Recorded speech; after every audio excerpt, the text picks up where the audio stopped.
एक बार चीन के एक हिस्से में एक बहुत बड़ा मठ था जहां लगभग 500 भिक्षु रहते थे। वो सभी अपने गुरु के मार्गदर्शन में खुद को जानने का अभ्यास कर रहे थे। एक दिन एक लड़का उस मठ में शिष्य बनने के लिए आया। उसने मास्टर से कहा, मास्टर, मैं खुद को जानना चाहता हूं। मैं सच की तलाश कर रहा हूं। मैं पता लगाना चाहता हूं कि सच क्या है। मास्टर ने उसकी ओर देखा और कहा कि अगर तुम सच जानना चाहते हो तो तुम्हें अपना पूरा जीवन दांव पर लगाना होगा।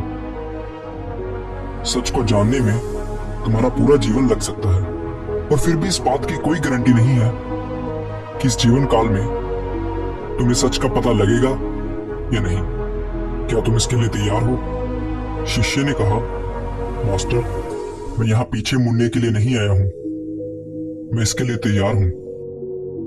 गुरु ने कहा, अगर ऐसा है तो एक काम करो, इस मठ में 500 भिक्षु हैं, तुम उनके लिए चावल कूटने का काम करो। बस सुबह से शाम तक चावल को कूटते रहो। जब तुम थक जाओ तो सोने चले जाओ, और फिर अगली सुबह उठकर चावल कूटना शुरू कर दो। इसके अलावा कुछ और मत करना, किसी और चीज के बारे में मत सोचना। बस इस रास्ते पर चलते रहना और दोबारा मेरे पास मत आना। जरूरत पड़ने पर मैं खुद तुम्हारे पास आऊंगा। उस लड़के ने गुरु के आदेश का पालन करते हुए चावल कूटना शुरू कर दिया। उस मठ में 500 शिष्य थे। उन सभी को समय समय पर भोजन की आवश्यकता पड़ती थी, इसलिए वो सुबह बहुत जल्दी उठ जाता था और देर रात तक चावल कूटता रहता था। जब वो थक जाता तो उसी कमरे में सो जाता जहां वो चावल कूटता था। वो किसी से बात नहीं करता था और ना ही कोई उसके पास बात करने आता था। कुछ महीनों तक चावल कूटते हुए उसके मन में पुराने विचार आते रहे, लेकिन जब उन विचारों को कोई नया विषय नहीं मिला तो वो अपने आप ही मिट गए। धीरे धीरे उसके मन में विचार कम होने लगे। कुछ सालों के बाद तो वो अपना नाम तक भूल गया। वो हमेशा चुप रहता और विचारहीन अवस्था में बस चावल कूटता रहता। उसने ना तो कभी ध्यान किया था और ना ही कभी कोई शास्त्र पढ़ा था। मठ के बाकी शिष्य उसे मूर्ख समझते थे। ऐसा करते हुए 12 साल बीत गए। 12 साल बाद एक दिन मास्टर ने घोषणा की कि अब मेरा आखिरी समय आ रहा है और मुझे अपना उत्तराधिकारी चुनना है, जो मेरे बाद इस मठ का मुखिया होगा। इसलिए मेरा कोई भी शिष्य जिसे लगता है कि उसे आत्म साक्षात्कार हो गया है और उसने खुद को जान लिया है, तो रात को मेरे दरवाजे के पास आकर इस दीवार पर कुछ पंक्तियां लिखे जिसमें उसकी जिंदगी का सारा अनुभव समाया हो। कई शिष्यों ने ऐसा करने के बारे में सोचा। मठ के प्रमुख शिष्यों में से एक ने वहां जाकर कुछ पंक्तियां लिखी। उसे बौद्ध धर्म ग्रंथों का बहुत ज्ञान था। सभी शिष्यों को लगता था कि वो इस मठ का उत्तराधिकारी बन सकता है। उसने लिखा था कि मन एक दर्पण की तरह है जिस पर विचारों और इच्छाओं की धूल जमा हो जाती है। इस धूल को हटाने के लिए ही ध्यान है। जिसकी धूल हट जाती है और मन का दर्पण साफ हो जाता है, वो मोक्ष को प्राप्त कर लेता है। अगली सुबह जब मास्टर उठे और उन्होंने इन पंक्तियों को देखा तो उन्हें बहुत गुस्सा आया और उन्होंने कहा कि किस बेवकूफ ने यह सब कचरा मेरी दीवार पर लिखा है। वो शिष्य जिसने ये लिखा था वो चुप रहा। हालांकि उसने जो पंक्तियां लिखी थी वो ज्ञान से भरी थी, लेकिन ये सब किताबी ज्ञान था। वो शिष्य बहुत चालाक था। उसने पंक्तियां लिखी लेकिन नीचे अपने हस्ताक्षर नहीं किए, क्योंकि वो स्वयं इसके बारे में निश्चित नहीं था कि ये सही है या नहीं। क्योंकि उसे आत्म साक्षात्कार नहीं हुआ था, गुरु ने इन पंक्तियों को पूरी तरह से खारिज कर दिया।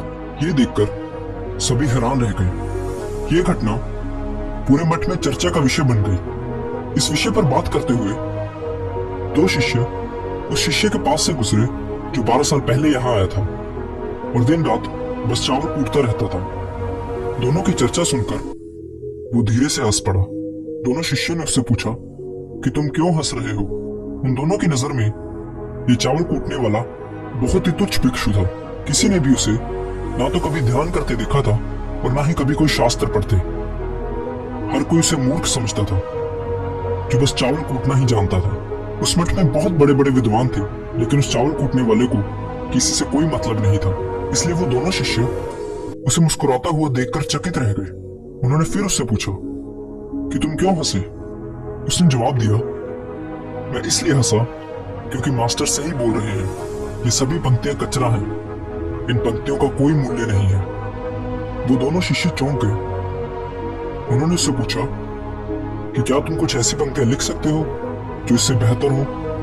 चावल पीसने वाले ने जवाब दिया, नहीं, क्योंकि मैं अनपढ़ हूं, लेकिन हाँ, मैं कुछ पंक्तियां कह सकता हूं, और अगर तुम उन पंक्तियों को लिख सकते हो तो मैं तुम्हारे साथ जाने के लिए तैयार हूं।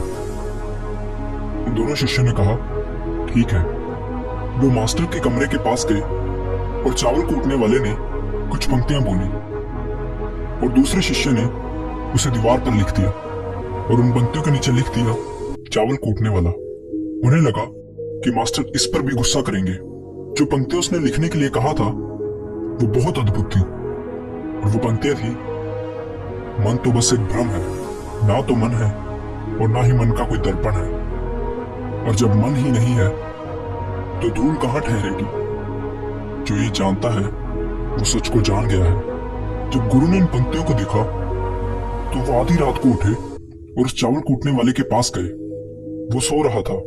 मास्टर ने उसे जगाया और कहा कि ये लो, मेरी छड़ी और मेरे वस्त्र ले लो, आज से तुम मेरे उत्तराधिकारी हो, लेकिन अभी इस मठ को छोड़कर दूर चले जाओ, क्योंकि इस मठ में बहुत सारे विद्वान हैं जो खुद को तुमसे श्रेष्ठ मानते हैं। वो तुम्हें मार देंगे, क्योंकि वो इस बात को बर्दाश्त नहीं कर सकते कि एक साधारण सा चावल कूटने वाला उनसे ज्यादा विद्वान निकला।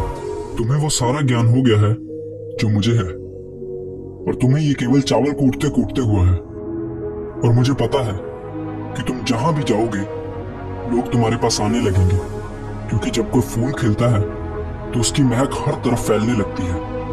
उसने अपने गुरु के पैर छुए और रात को ही वहां से चला गया।